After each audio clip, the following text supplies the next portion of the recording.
Is your girlfriend trapped in her apartment because she's self-quarantining so she can see her close family for Christmas? Do you need a last-minute Christmas gift to give to that special someone and leave on her doorstep so she knows you're thinking about her? If you're watching, you probably do. Or you're just looking for something fun and quick to do with your time and also a last-minute Christmas gift. For these ornaments, all you're going to need is a log from your firewood stack, a way to cut off some slices, sandpaper, an etching tool, and spray lacquer. Or just get a piece of firewood and tie a string around it and call it a day.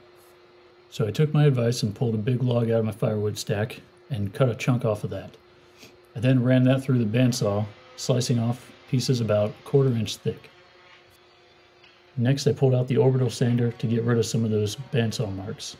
If you ever plan to batch these out, do yourself a favor and set up a jig to make sanding these tiny things much easier. Or hand sand it. Either way, if you really want these things to come out nice, smooth, and sharp, don't give in to the temptation of skipping grits. I started with 80, then went to 120 and 180. Oh, and don't forget to drill a hole in these so that you can tie a string through it later. Now on to the engraving. You can use a laser engraver here, or a wood burner, even a pencil, and some sketches would be fun and nice and would last quite a long time, believe it or not.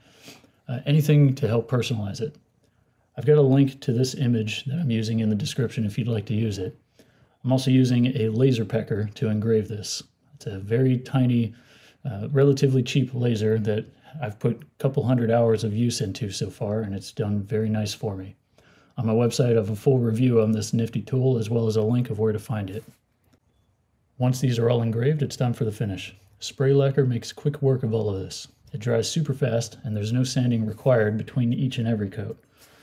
Personally, I apply a few coats over the course of about 30 minutes, and then before the last one, I lightly sand it with some high grit sandpaper. Then apply one final coat. After that, a quick buff with some crinkled paper bags shines it up nice. The last finishing touch here is the string to hang this on the tree. You can use some twine or some decorative ribbon. Once complete, hang on the tree for yourself and drop the other one off at your girlfriend's front door. Boom, Christmas.